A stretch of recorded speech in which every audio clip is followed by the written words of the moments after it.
नमस्कार, आप देख रहे हैं दिल्ली ग्लो न्यूज और मैं हूं आपके साथ सपना मद्देशिया। शुरुआत करते हैं आज की कुछ खास खबरों से।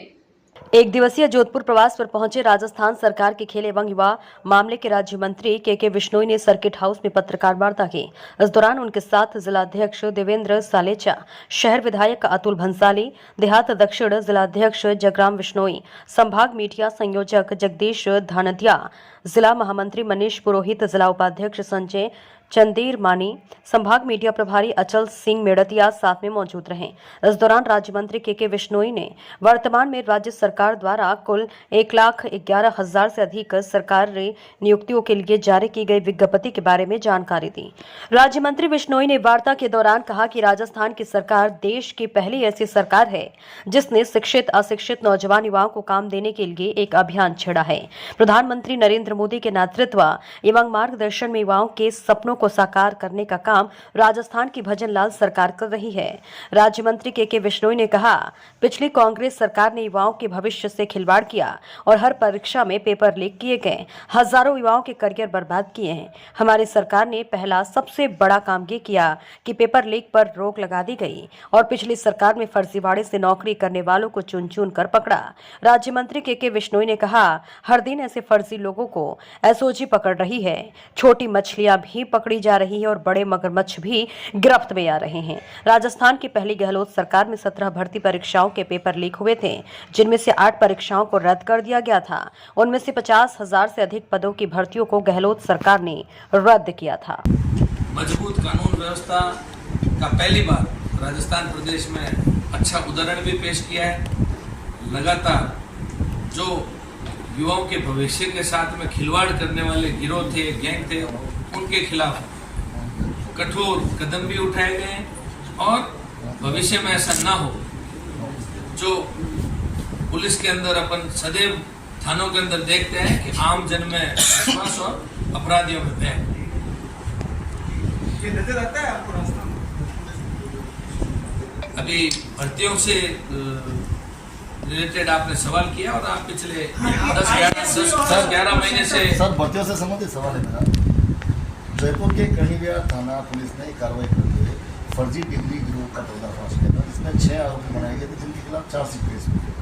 लेकिन कम से कम 5,000 फर्जी डिग्रियां मिली थी, जिसमें से कम 1,000 लोग उस फर्जी डिग्री पे काम कर रहे हैं, सरकारी नौकरियां कर रहे हैं, उसमें कोई कदम नहीं उठाया। इसके साथ आरपीएससी और सेंट्रल संचालक ज्यादातर पेपर आउट करवाने के जिम्मेदार पकड़े गए, जो एसओजी ने पकड़े सब वही है, ठीक है। उनके खिलाफ अब जो सेंटर दिए जाएंगे, आरपीएससी किस तरह की कार्यप्रणाली आगे यूज करेंगे? देखिए, जैसा कि आप लोग पिछले 10-11 महीने में देख रहे हैं कि जो सीधा इन गिरोह से संबंधित रखने वाले व्यक्तियों से लेकर के फर्जी अभ्यर्थियों से लेकर के छोटी मछलियों से लेकर के बड़े मगरमच्छ तक धीरे धीरे पकड़े जा रहे हैं या रडार के अंदर। तो जो भी आप चाहे ये कर्णिविहार थाने की चर्चा कर रहे हैं, चाहे आरपीएससी की कर रहे हैं, ऐसा कोई भी विषय शेष नहीं रहना है जो कि कोई भी गलत तरीके से काम करके, गलत तरीके से कोई भी तरीका अपना करके यदि कहीं पर बैठा है तो खुद को सुरक्षित ना माने। सर मेरा सवाल ये था, एक्चुअली इसमें बात होती तो इसमें कट हो गया था। मैं कह रहा हूँ 5,000 फर्जी डिग्री जो है वहाँ पे मिली है और 1,000 से ज़्यादा लोग सरकारी नौकरियाँ कर रहे हैं। ग्रास रूट पर काम किया, उन लोगों को क्यों नहीं गिरफ्तार किया गया? जो नौकरी कर रहे हैं उन लोगों को क्यों नहीं गिरफ्तार किया जा रहा है, जो फर्जी दस्तावेज लेके सरकारी जो है नौकरी में आवेदन कर रहे हैं? देखिए, एक दिन का ये काम नहीं है। जो भी विषय एसओजी के संज्ञान में, सरकार के संज्ञान में, पुलिस के संज्ञान में कहीं पर भी आएगा, हर चीज़ के लिए एक समय लगता है। आपने जैसा बताया है तो उस विषय पर भी एक प्रश्न क्या एसओजी को जांच करनी चाहिए या पुलिस थाना ही जांच करेगी? नहीं, पुलिस भी अपना काम जिम्मेदारी से कर रही है, लेकिन क्योंकि ये भर्ती का प्रकरण हमने संकल्प पत्र के अंदर भी इसको एसआईटी का सरकार बनते ही जो गठन किया, एसओजी को जांच सौंपी गई, इसलिए ये नहीं सौंपी गई सर, थाना प्रभारी कर रहे हैं। नहीं, इसकी थाना प्रभारी कर रहे तो पुलिस भी जिम्मेदार है। एसओजी पुलिस एक ही तंत्र है, अपने अलग अलग नाम दे रखे हैं क्योंकि वो स्पेशल ऑपरेशन ग्रुप है, काम तो पुलिस का ही है। सर, संज्ञान में तो आया ही होगा क्योंकि आपने प्रेस वार्ता शुरू में कहा पिछली पूर्ववर्ती सरकार में 19 पेपर में से 17 पेपर लीक हो गए, लेकिन कहीं जांच जो है ऐसा ही कोई घूमती फिरती नजर आ रही है। कोई और पेपर की कोई जांच या कोई आरोपी ऐसे पकड़ा नहीं गया, कहीं आगे गए नहीं है, सिर्फ ऐसा ही उनको ही पकड़ रहे हैं, उन्हीं को डाले जो हेड कांस्टेबल। उसमें अच्छा कार्य कर रही है आपकी सरकार पर, बाकी भर्तियां भी तो होनी चाहिए सर, उस पर क्या कार्रवाई होगी? आपको जैसे जैसे समय निकलेगा हम आपको खूब सारे नई नई सूचनाएं आपको देंगे। अच्छा, एक चीज और कार्य होगा तो पूरा आपको बताया जाएगा। कि हालांकि पूर्ववर्ती सरकार पे फिर बात आ जाएगी, उन्होंने जिले 2 कर दिए, बालोतरा और बाड़मेर, है ना, और सांचौर कुछ, लेकिन इसी इलाके में क्योंकि जो ज़्यादातर मामले आए सामने वो इसी बेल्ट से आए, अब आपका भी वही क्षेत्र है, उसको लेकर के क्या कुछ कार्य योजना है कि वहाँ कम हो इस तरह के घटनाक्रम या नहीं हो, या आगे किस तरीके से सरकार उसको लेकर के उस क्षेत्र विशेष को लेकर के क्या कुछ योजना है? देखिए, इसमें एक क्षेत्र विशेष की अपन चर्चा ना करें, क्योंकि पूरे राजस्थान प्रदेश से अलग अलग जगह से अभी तक 150 के आसपास जो गिरफ्तारियां हुई है पूरे राजस्थान भर से हुई है, और इसमें कोई क्षेत्र या जाति उसका विषय नहीं है। अपराधी जिसने भी अपराध किया है उसके लिए कठोर कदम उठाए जा रहे हैं, पीछे भी उठाए गए और आगे भी अपराधियों को अपराध करने से पहले सोचना। वो तो क्वांटिटी के हिसाब से पूछा, सब ज़्यादा आ रहे थे। हमने वैसे संख्या नहीं गिनी है, लेकिन जो भी कहीं पर भी बैठा है अभी तक जांच प्रक्रियाधीन है, अभी तक इसमें पूर्ण विराम नहीं लगा। पूर्ववर्ती सरकार के लोगों का भी नाम आएगा सर इस जांच? पूर्ववर्ती सरकार के लोगों, जनप्रतिनिधि का भी नाम? देखिए, जांच का विषय ये अभी आज बताना काफी जल्दी हो। खेलो राजस्थान कब शुरू करवाएगा सर? खेलो इंडिया के चलते चलते खेलो राजस्थान का भी काम जल्दी चालू करवाएंगे। आपने कहा अगस्त में आएगा, अगस्त से सितंबर, अक्टूबर, नवंबर आएगा। वैसे अलग अलग खेल के अंदर युवा लगे हुए हैं, खूब सारे खेल के अंदर युवा अपना अच्छा प्रदर्शन कर रहे हैं। राजस्थान को लेकर के शुरुआत में कहा था क्या चल रहा है, उसको लेकर के क्या कुछ है इसका कदम रोज रद्द करो। राजस्थान को लेकर, क्योंकि पीसी तो आपने ऑर्गेनाइज उसके रिसर्च एंड राजस्थान, जैसा कि अभी मैंने जिक्र किया, मोदी जी ने विकसित भारत का संकल्प लिया है, वैसे ही हमारे आदरणीय मुख्यमंत्री भजनलाल जी ने विकसित राजस्थान का संकल्प लेते हुए सरकार बनते ही ये एक पहली बार ऐतिहासिक 4,90,000 करोड़ का बजट भी उन्होंने पेश किया। पहले ही वर्ष में सरकार बनते ही राइजिंग राजस्थान की दिशा में उन्होंने कदम उठाए।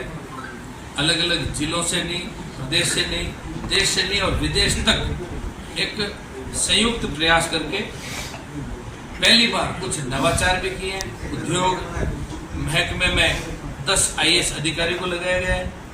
अलग अलग वरिष्ठ 18 IAS अधिकारियों को अलग अलग देश के साथ में उनका एक प्रभार उनको दिया गया है, ताकि उन देश से जो भी निवेश आएगा तो उन अधिकारियों के, चाहे वो कोई डिपार्टमेंट में उनकी पोस्टिंग हो, लेकिन वहाँ से निवेश आने पर वो जिम्मेदारी पूर्वक एक सिंगल विंडो की तरह उन निवेशकों का साथ देकर के जमीन पर कैसे उद्योग को उतारा जाए उस दिशा में काम किया जा रहा है। और अब तक लगभग 12 लाख प्लस करोड़ के कुछ MOU साइन हो चुके हैं।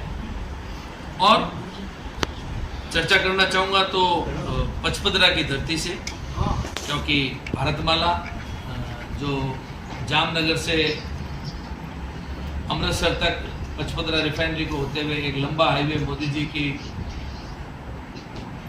लंबे विजन के साथ में राजस्थान प्रदेश को मिला, और दूसरा दिल्ली मुंबई फ्रेट कॉरिडोर में भी अपने को 2 जो हाईवे मिले हैं, इनके बीच में और इनके आसपास खूब सारे नए नए उद्योग, जैसे इधर रिफाइनरी का काम भी मार्च 25 तक लगभग संपूर्ण होने का है। उससे जुड़े हुए सब्सिडरी खूब सारे व्यवसाय यहाँ पर आने का है। तो यहाँ पर पेट्रोलियम हब, बीकानेर में सेरामिक हब, इधर जोधपुर पाली मारवाड़ जंक्शन, इसके बीच में अभी केंद्र की तरफ से मोदी जी ने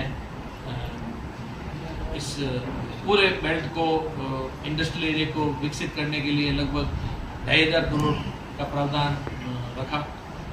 और आने वाले समय में यहाँ पर सोलर से जुड़े हुए, चाहे सोलर मॉड्यूल से जुड़ी हुई फैक्ट्रियाँ हो, चाहे अभी तक लिथियम बैटरी का कंटेनर साइज की बैटरी, उनसे जुड़े हुए उद्योग हैं। और जैसे कि आप और हम सब जानते हैं कि राजस्थान प्रदेश मिनरल रिच, धरती धन, जो मिनरल, स्टोन, इन सब से जुड़े हुए व्यवसायों के लिए आज राजस्थान अग्रणी जिलों में से, अग्रणी स्टेट में से है। और आने वाले समय में जैसे जैसे समय निकल रहा है। चित्तौड़गढ़ के अंदर एक ग्लास फैक्ट्री को अपन ने इलेक्ट्रिसिटी गैस इलेक्ट्रिक वहाँ पर देने का काम चालू किया है। जैसे ही वो थोड़ा सस्ता बिजली का जब इंडस्ट्रीज़ के लिए मदद मिलेगी तो खूब सारे नए उद्योग भी यहाँ पर, चाहे टाइल से जुड़े हुए उद्योग है उनका आने का होगा।